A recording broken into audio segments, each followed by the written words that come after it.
আজকের যে ভিডিওটি আপনাদের সামনে নিয়ে আসলাম সেটি হচ্ছে মাউথ স্পিকার বা মাইক নিয়ে।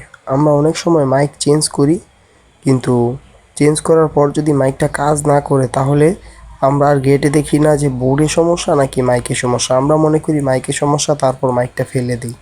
তো এই ক্ষেত্রে আমরা আগে মাইকটাকে মেপে দেখতে পারি যে মাইকটা ঠিক আছে কি না। তো সেই ক্ষেত্রে কাজ করলে আমাদের কাজটা আরও ভালো হবে। যদি আমরা মাইকটা মাপতে পারি যে মাইকটা ভালো আছে কি না খারাপ আছে, তাহলে আমাদের কাজটা অবশ্যই সাকসেস হবে। তো আজকে দেখাবো কিভাবে মাউথটা মাপতে হবে, যে সেটা ভালো আছে কি খারাপ আছে, সেটা কিভাবে আপনারা দেখবেন। চলেন আজকে দেখি। তো সর্বপ্রথম দেখেন, এখানে মাল্টিমিটার রয়েছে। তারপরে যে মাল্টিমিটারের উপর 3 পায়ের একটা মাউথ নিয়েছি আমি।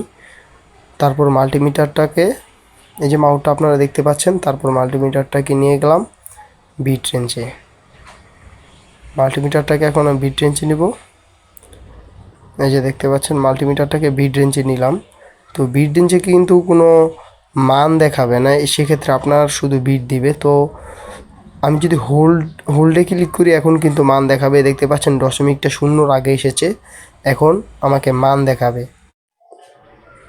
আর এই মাইকে মাঝখানে যে গোল বৃত্তটা দেখতে পাচ্ছেন সেটা হলো মাইনাস, আর দুইটা হচ্ছে পজিটিভ।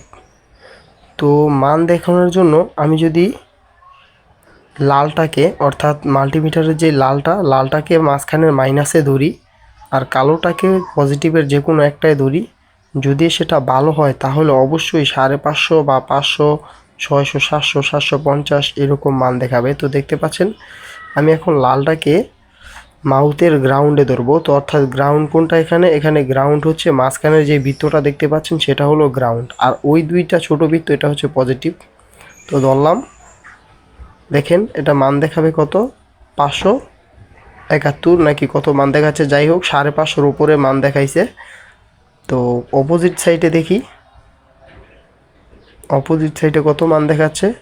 অপোজিট সাইডে 550-র উপরে মান দেখাচ্ছে। দেখেন অপোজিট সাইডে মনে 533 নাকি 35 হয়তো মান দেখাবে, আর এই সাইডে মান দেখাচ্ছে 570-এর উপরে। তার মানে মাউথটা ঠিক আছে।